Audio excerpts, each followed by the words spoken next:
तेनालीराम राजा कृष्णदेव राय के निकट होने के कारण बहुत से लोग उनसे जलते थे।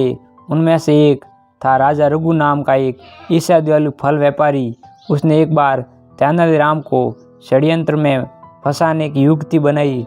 उसने तेनालीराम को फल खरीदने के लिए बुलाया। जब तेनालीराम ने उनका दाम पूछा तो रघु मुस्कुराते हुए बोला, आपके लिए तो इनका दाम कुछ नहीं है। ये बात सुनकर तेनालीराम ने कुछ फल खाए और बाकी थैले में भर आगे बढ़ने लगे। तभी रघु ने उन्हें रोका और कहा कि मेरे फल के दाम तो देते जाओ। तेनालीराम रघु के इस सवाल से हैरान हुए। वह बोले कि अभी तो तुमने कहा कि फल के दाम कुछ नहीं है, तो अब क्या अपनी बात से पलट रहे हो? तब रघु बोला कि मेरे फल मुक्त नहीं है। मैंने साफ साफ बताया था कि मेरे फलों का दाम कुछ नहीं है।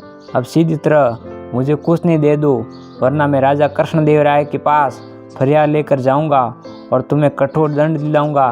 तेनालीराम सिर खुजाने लगे और ये सोचते सोचते वहाँ से अपने घर चले गए। उनके मन में एक ही सवाल चल रहा था कि इस पागल फल वाले के अजीब षड्यंत्र को तोड़ कैसे खोजूं।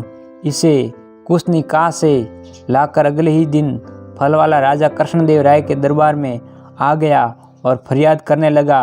वह बोला कि तेनाली ने मेरे फलों का दाम कुछ नहीं मुझे नहीं दिया है। राजा कृष्णदेव राय ने तुरंत तेनालीराम को हाजिर किया और उससे सफाई मांगी। तेनालीराम पहले से तैयार थे। उन्होंने एक रंत जड़ित संदूक लाकर रघु फल वाले के सामने रख दिया और कहा, ये लो तुम्हारे फलों का दाम। उसे देखते रघु की आंखें सो दिया। उसने अनुमान लगाया कि संदूक में बहुमूल्य हीरे जवाहरात होंगे। वह रातों रात अमीर बनने के ख्वाब देखने लगा और इन्हीं ख्यालों में खोए खोए उसने संदूक खोला। संदूक खोलते ही मानो उसका ख्वाब टूट गया और जोर से छींका, ये क्या है, इसमें तो कुछ नहीं है। तब तेनालीराम बोले, बिल्कुल सही, अब तुम इसमें से अपना कुछ नहीं निकालो और यहाँ से चलते बनो। वहाँ मौजूद महाराज और सभी दरबारी ठेका लगाकर हंसने लगे और रघु अपना सा मुंह लेकर वापस जाना पड़ा।